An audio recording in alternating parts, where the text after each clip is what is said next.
छेली चराई घर को फेरुवा बेले जड़े महिला दुष्कर्म अभियोग जगतसिंहपुर जिला रघुनाथपुर थानांचल चांचल्य महिला माड़ मारी लहुलुहान अभियोग होती। गुरुतर अवस्था पीड़िता जनक बिलरे पड़ा देखि ग्रामवासी और परिवार लोके उद्धार करते। पीड़िता स्वामी रघुनाथपुर थाना को जाई एतला देथिले। पुलिस मेडिकल पठाई चिकित्सा करने सहित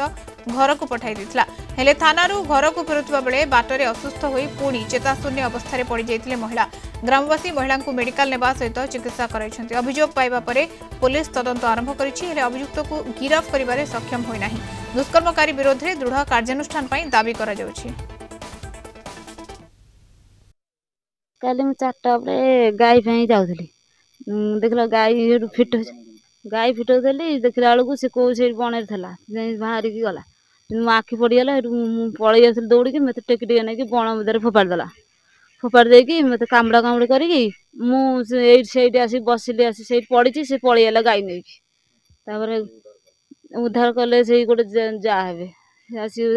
धराधरी करके मत नहीं आइले से पिला ताना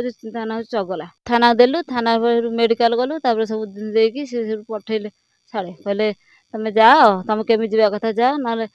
आम चलते स्वामी स्त्री चल चल आइलु आगे शुणिले नहीं पचर फोन कला बेलू कहते आम कहले ना आप तो कहले तुम जाओ केमी तुम आम चलते जी दोषी कर पनिशमेंट दवा दरकार आमर सी झील सी स्वामी कहे मुझे रखी नहीं किंतु ताकू केमिति कौन आपन सेटा व्यवस्था करेंगे सेटा आपन को हाथ जोड़ी कहूँ आपन सेटा केमिति कौन करेंगे आपन सेटा विचार करेंगे किंतु आमर न्याय दरकार गाँव। शुभंकर जेना जगतसिंहपुर रिपोर्टर आम सहित जोड़ी होती। शुभंकर ये पूरा घटना जहाँ रही वर्तमान समय ग्रामवासी दाबी करुँच कार्यानुष्ठान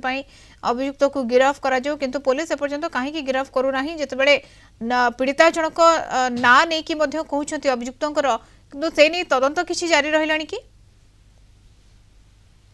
जदि देखा ये निश्चित अभावन घटना एवं जड़े महिला जो जाइए छेरी गाई नहीं जाइए से नहीं आसुवा बेले काली संध्या बेले ये जो लोकटी दुष्कर्म करथिला आटाक करथिला से समय उद्धार हो रघुनाथपुर मेडिकल जाइए थाना अभियोग करते काली ठार अभियोग होते सुधा कौन पदक्षेप नि पुलिस पक्ष कौन पदक्षेप नि तेणु पीड़िता बर्तमान जहाँ अभियोग कर लोकर ना नौ लोक ए कम कर तेणु निश्चित भाव में ना अभियोग थाना एफआईआर दि जाती किंतु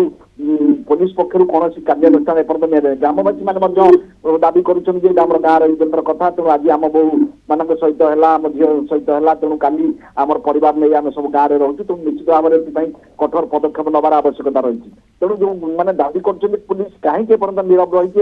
ये दुष्कर्मकारी जो लोक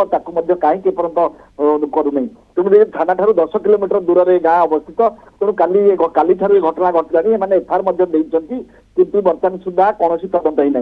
पीड़िता को काली राति जो मेडिकल टेस्ट कले मेडिकल टेस्ट पर छाड़े घर को 10 किलोमीटर घर चली चली आसिले राति पुलिस किसी सहायता देला नहीं सुरक्षित भाव में घरे पहुंचेगा कथा कला नहीं तेणु निश्चित भाव में पुणी बाटर सेन्सलेस हो गले पीड़िता सेन्सलेस हो गले पुणी स्थानीय ग्रामवासी मैंने नहीं पहुंचेले और मेडिकल पुणी ट्रिटमेंट कर पुणी राति आनी घर छाड़े तेणु जहाँ से बयान दौर पीड़िता जहाँ आमको जहाँ स्टेटमेंट देला निश्चित भाव में से लोक जी सहित कौन चिन्ह नहीं सहित गाँव लोक सी तार संपर्क ना कि हठात जाए आक्रमण करता बिल्कुल घटना जितेबाला घटी पुलिस कार्य दक्षता प्रश्नवाची सृष्टि होती कहीं एपर्यंत पुलिस अभियुक्त को गिरफ्त करना एपर्यंत कौन तदंत आरंभ होना। धन्यवाद शुभंकर सूचना शुभंकर जेना जगतसिंहपुर रिपोर्टर आम सहित जोड़ी होते।